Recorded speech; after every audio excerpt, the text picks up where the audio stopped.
السلام عليكم ورحمه الله. ازيكم احلى متابعين؟ ان شاء الله تكونوا بخير. الريفيو بتاعنا النهارده هيكون عن مفرمه كنود، وهقول لكم ايه عيوبها ومميزاتها وايه افضل مفرمه ممكن تشتروها وليه هقول لكم ما تشتروهاش، كل حاجه عنها بالتفصيل. اول حاجه، انا طبعا اللي متابعني عارف ان انا ما بعملش اي ريفيو الا بعد فتره جامده، بعد ما بستخدم الحاجه بالسنين يعني. اول حاجه، المفرمه دي بقى لها عندي يجي 8 سنين، بس للامانه انا ما استخدمتهاش طول ال8 سنين. يعني طبيعه المفرمه ان هي اصلا استخداماتها قليله، إيه، تستخدميها كل كام شهر مره، وطبعا ده بيختلف في الاستخدام. ولكن هي طبيعتها معايا انا ما بستخدمهاش غير نادرا، لان انا طبعا ما بفرمش عليها غير لحمه. في الاساس انا جايباها عشان افرم عليها كفته او كفته رز او لحمه او اي حاجه للفرم، فانا جايباها تفرم اي حاجه على اساس ان هي وط عالي وان هي مفرمه، فالطبيعي ان هي هتكون افضل من الكبه، فانا جايباها للاستخدام ده. ولكن اللي حصل معايا عكس ده خالص، ولقيت ان هي ملهاش اي استخدام غير ان هي تفرم اللحمه. وبرده تعالى اقول لكم، لو عروسه وعايزه تشتري مفرمه، او لو انت ست بيت وعايزه تشتري مفرمه وحابه يعني تجيبيه كجهاز يكون عندك في البيت بتحتاجيه او كده.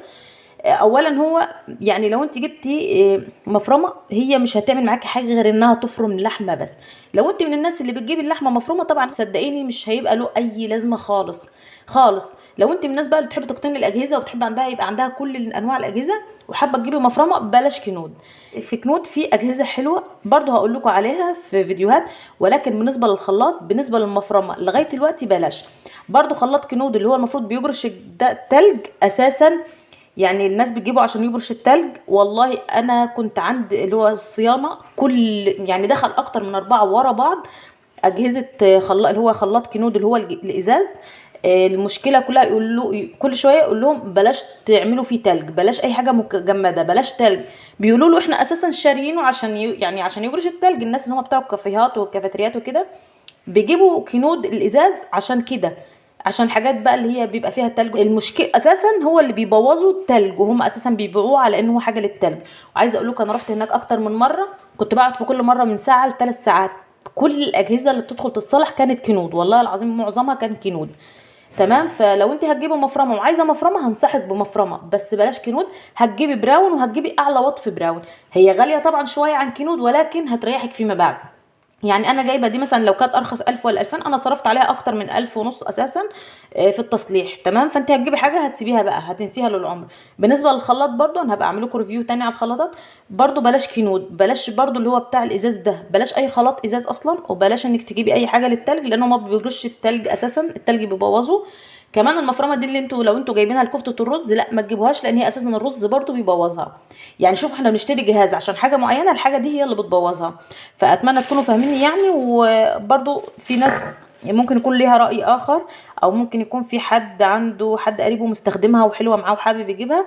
هقول لكم برضو كل حاجه عنها. اول حاجه، انت لما بصوا، دي القطعه دي بتتركب يا بنات كده. انت بتجيبي المفرم، بصوا، هي القطعه دي بتقوم انت جايبه في حاطه فيها القطعه دي كده، ماشي. ما تحطيش بقى السكينه وتحطي دي وتقومي حاطه بقى دي وتقفلي، ماشي، وتقومي مركباها. لا بصي، انت بتركبيها كده، بتحطي دي بس ماشي. معلش هي طبعا عشان كنت حاطه فيها فانا بوريكم يعني كل حاجه. بصوا، دي بتقومي انت حطاها كده، ماشي. خلاص هي ركبت اهي. بصوا دي، شايفين دي ما ينفع، دي لازم تدخل كده وتلفيها. بصوا كده اهي، شوفوا تقوم ايه عامله معاكي كده، فاهماني؟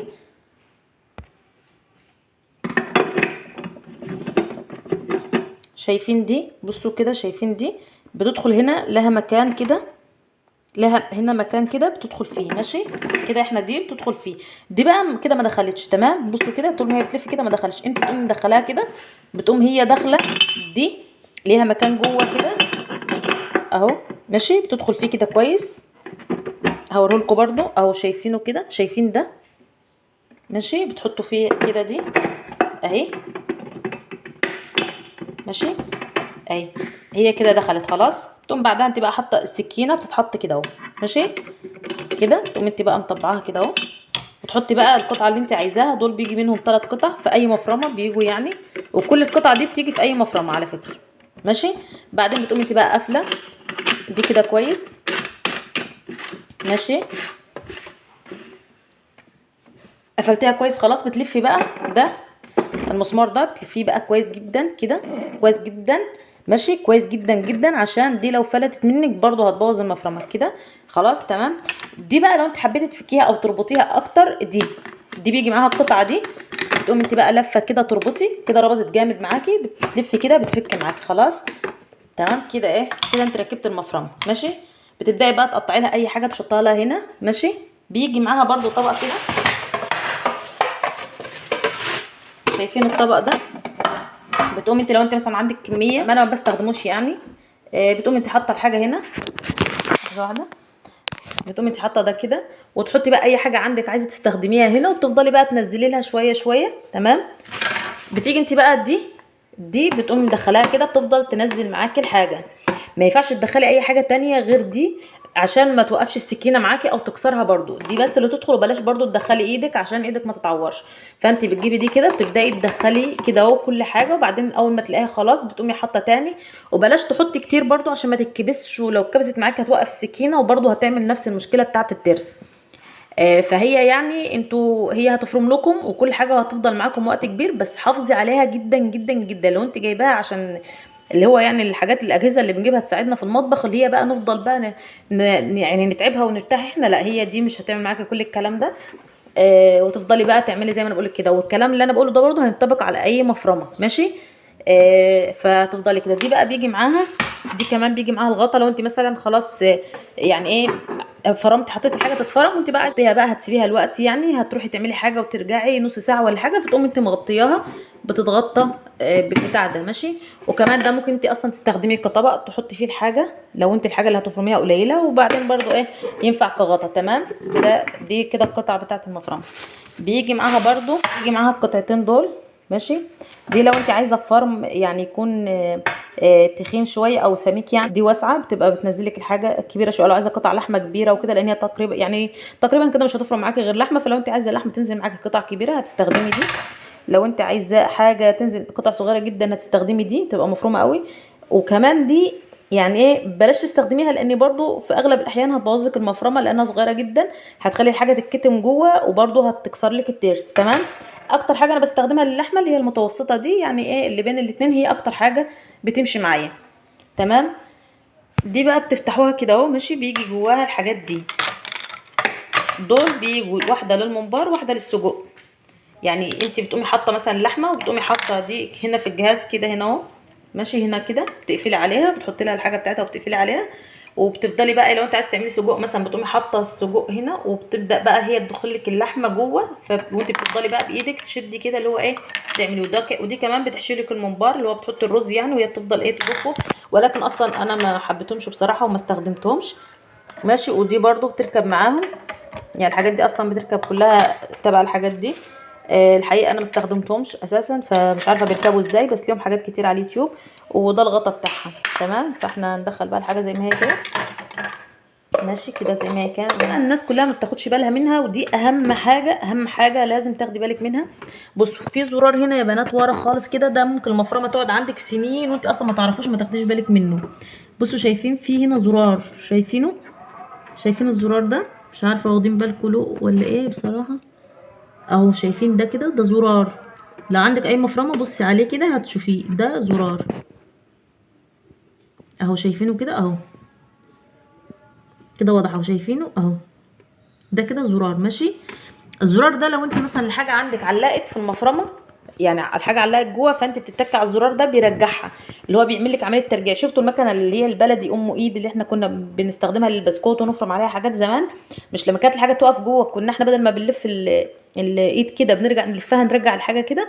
الزرار ده بقى بيعمل نفس الحركه. بس في حاجه، الزرار ده ما ينفعش تشغليه او ما ينفعش تضغطي عليه طول ما المفرمه شغاله. يعني لو هي شغاله مثلا وكده وعايزه تدوسي على الزرار ده ودوست عليه هيبوظ لك حاجات كتير جوه، يعني المفرمه هتبوظ، هيبوظ حاجات كتير جوه. لازم تفصلي المفرمه خالص ماشي، وتقومي دايسه على الزرار وبعدين ترجعي تشغليها تاني.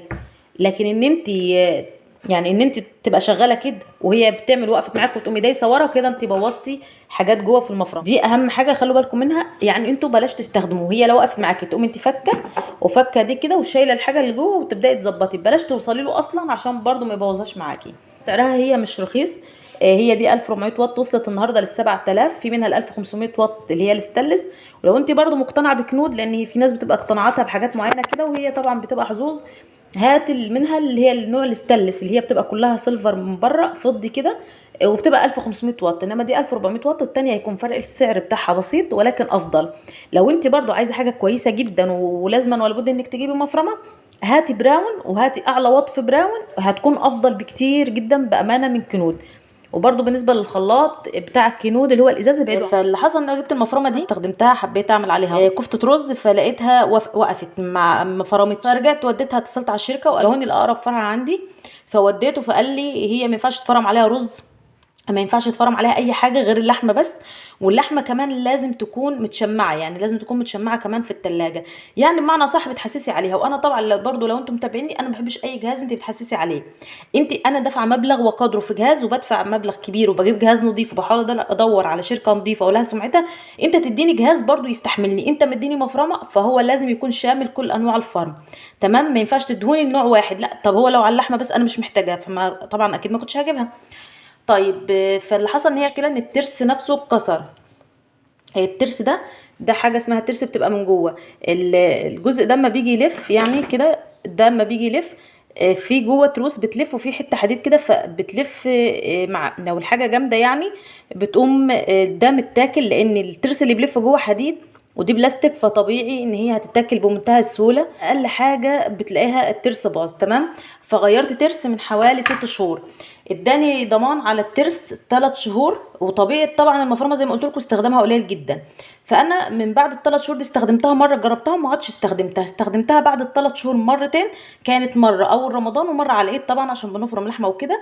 اللي حصل برضو ان في تاني مره فرم لحمه وقفت معايا، فوديتها له تاني، لقيت برضو الترس باظ. ده تاني ترس انا غيره غير اللي فيها، ده كان تالت ترس، ده الترس ده بتاع اخر ترس اللي انا مغيراه من حوالي 3 ايام، ماشي؟ في ترس قبله بقى انا مغيراه، بس هو انا مش لاقيه الوقت بصراحه، فده تاني ترس، تمام؟ فانا ركبت ترس وديتها له بقى، قلت له حصل كذا كذا، وانا اصلا ما اشتغلتش عليها غير 3 مرات بس في ال6 شهور، هي كان بقى لها 6 شهور. قال لي لا ماليش دعوه، هي الضمان بتاعها 3 شهور، وهو 3 شهور عدوا ما ينفعش ان انا اعمل لك اي حاجه. قلت له خلاص ما فيش مشكله، هو ده يعني سيستم بتاع الشركه وخلاص، تمام انا موافقه. فاللي حصل ان انا غيرت ترس تاني، وقال لي هي هتحتاج برضو ان هي تغير شربون، وتكلفتهم انا كنت مغيره الترس ده ب 500 جنيه، لقيت سعره 650 جنيه، قلت ماشي. وغير لي شربون او شربون حاجه كده، غير لي المهم يعني كان تكلفتهم 800 جنيه. وقال لي كمان ده انا كرمك، انا ما رضيتش اقول لك على الشربون 500، انا غيرته لك ب 150 جنيه. طبعا انا ما اعرفش هل ده صحيح او لا، فقلت له خلاص تمام، دفعت 800 جنيه، تمام، غير طبعا المواصلات لان هو بعيد عني اصلا، فمواصلات بفضل رايحه جايه. قلت له خلاص ماشي، غير لي الشربون وغير لي الترس وتمام. جيت بقى هنا اشتغل على المفرمه، عملت بقى كل اللي هو قال عليه، لحمه ومتشمعه في الفريزر، وقطعتها حتت، يعني والله بقيت اقطعها يا بنات حتت قد كده اهو، حتت صغيره جدا، يعني بقيت مريحاها، اللي هو انا بتعب نفسي اصلا، يعني هي مش بتريحني، هي كده تعبان انا افضل اقطع لها في اللحمه. وفرمت يا دوب لسه، شوفوا يعني هي لسه اصلا، والله كانت اللحمه ما وصلتش هنا، يا دوب حطها لقيت برضو المفرمه فوتت تاني، وديتها له تاني، قال لي لا انا ماليش دعوه، انا مديها لك شغاله. فالمهم قلت له طب هو بالعقل يعني، انا جايبه لك حاجه امبارح صلحتها، قلت لك شوف ايه اللي بايظ فيها وايه مشكلتها واعمله، مش هقدر اروح واجي وانا حاسبك.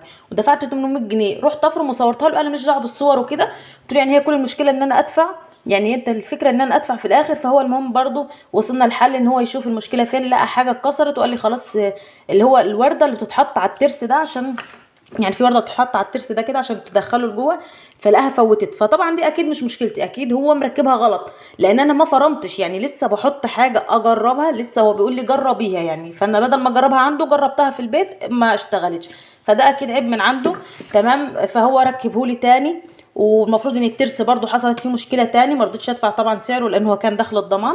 وجبت المفرمه اشتغلت عليها تاني برضو النهارده، انا لسه جايباها امبارح، اشتغلت عليها النهارده، لقيت برضو المفرمه فوتت، يا دوب وصلت الحاجه لغايه هنا اهو كده، ونزلت يعني حاجات بسيطه لا تذكر، الحاجه لسه قاعده فيها اهي، وبرضو لقيتها ما بتفرمش، تمام. اتصلت على الشركه الاساسيه يعني، الرقم من على العلبه، واتصلت بالراجل قلت له حكيت له القصه، قال لي خلاص هتوديها تاني للمكان يعني، اللي هو بتاع المنصوره ده، خدمه اللي هو الصيانه، وهتاخدي معاكي لحمه وتجربيها هناك، وهم هيشغلوها لك هناك، يا اما هيبعتها لي، يا اما تجيبها لي القاهره، والمفروض ان انا لسه هوديها له طبعا.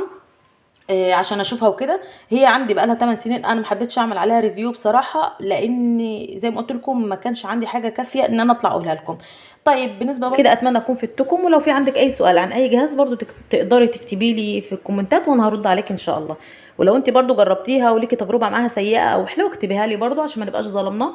وشكرا والسلام عليكم ورحمه الله.